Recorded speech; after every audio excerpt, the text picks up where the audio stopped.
आज आपण झणझणीत आणि चमचमीत असं सिकेपी पद्धतीचं ओल्या बोंबलाचं कालवण करणार आहोत.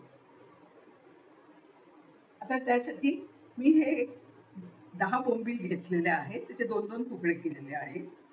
त्याला आपण प्रथम मीठ आणि हळद असं लावून मॅरिनेट करून ठेवून देऊया. हे साधारण अर्धा तास तरी मॅरिनेट करावं लागतं, म्हणजे मीठ वगैरे सगळं बोंबलाला जातं.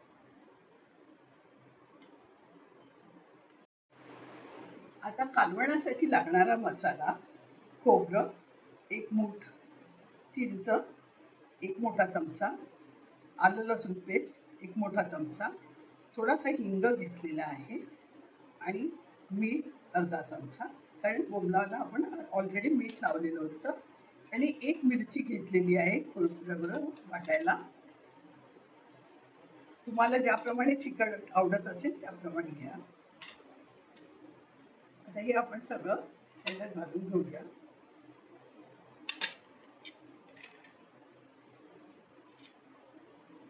आलं लसूण पेस्ट पण घालूया.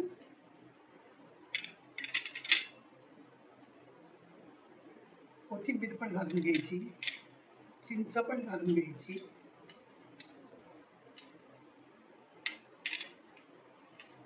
आणि थोडासा हिंग मी वाटणार तिथे.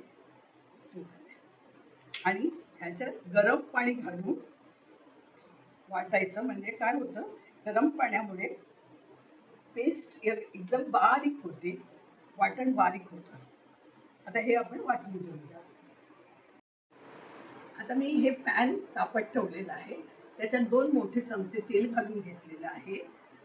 आता 10 लसूण मी ठेचून घातले.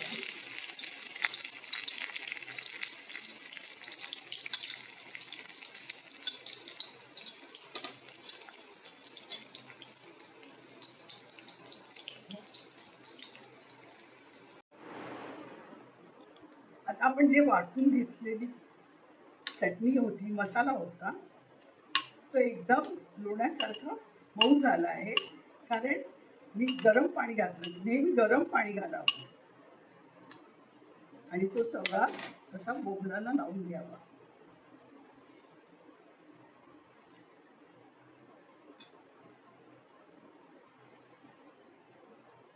आणि हे 10-15 मिनिटं ठेवावं. आता हे आपण तेल तापत ठेवलेलं आहे. हे मी 3 चमचे सिकेपी मसाला घेतलेला आहे. तुमच्याकडे जो ठेवणीतला मसाला असेल तो तुम्ही घालून घ्या. आणि हा चांगला आपण असं परतून घेऊया, म्हणजे तेलामध्ये चांगला परतला जाईल. आता मसाला परतून झालेला आहे.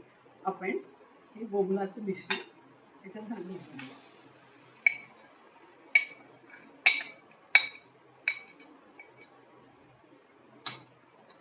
आता हे असं असं करून ढवळून घ्यायचं आपण.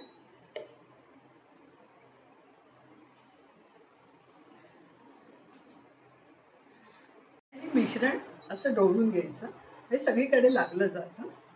मसाला सगळीकडे लागला जातो. त्यात चमच्याने ढवळला तर बोंबील तुटण्याची शक्यता असते, म्हणून हळू असं घ्या.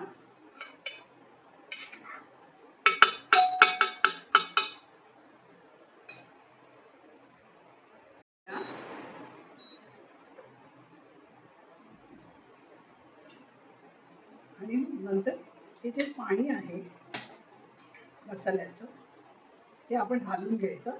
पण हे मी गरम पाणी घेतलेलं आहे. बोंबलाच्या कालवणाला नेहमी गरम पाणी वापरायचं, म्हणजे तरी वर येते, तेलाचं तवंग सगळा वर येतो.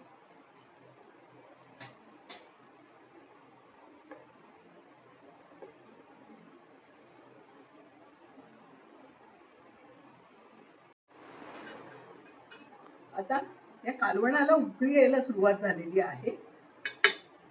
तर मी 1-2 मिनिटं झाकण ठेवते, अगदी मोजून 2 मिनिटं. आता आपण काढून बघूया. हे बघा, छान उकळी येते. आपण त्याला अशी कोथिंबीर घालून घेऊया.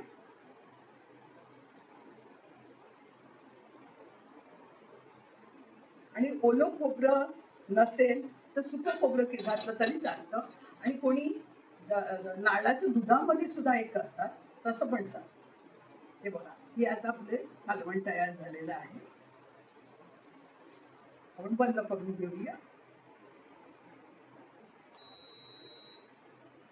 आता हे बघा, आपलं बोंबलाचं कालवण तयार झालेलं आहे आणि तरी सुद्धा छान आलेली आहे. तुम्हाला जर माझी रेसिपी आवडली असेल तर जुमीज किचनला सबस्क्राईब करा, लाईक करा, शेअर करा, बेल आयकॉन बटन क्लिक करा. धन्यवाद.